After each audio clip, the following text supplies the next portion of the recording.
عبس وتولى أن جاءه الأعمى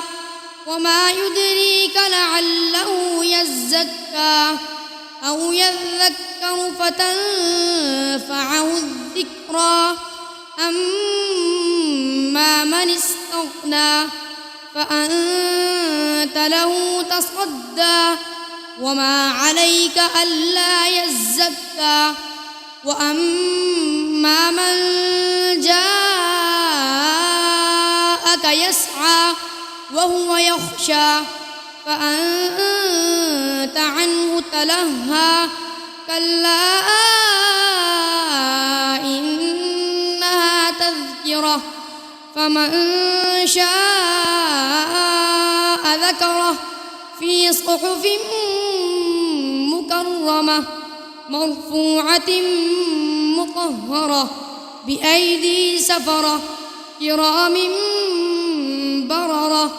قتل الإنسان ما أكفره من أي شيء خلقه من نطفة خلقه فقدره ثم السبيل يسره ثم أماته فأقبره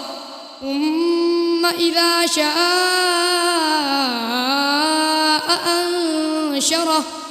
كلا لما يقض ما أمره فلينظر الإنسان إلى طعامه أنا صببنا الماء صبا ثم شققنا الأرض شقا فأنبتنا فيها حبا وعنبا وقضبا وزيتونا ونخلا وحدائق غلبا وفاكهة وأبا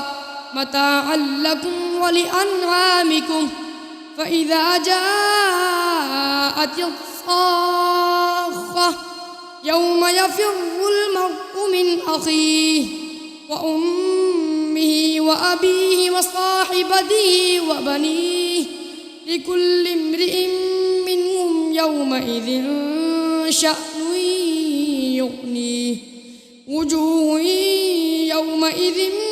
مسفرة ضاحكة مستبشرة ووجوه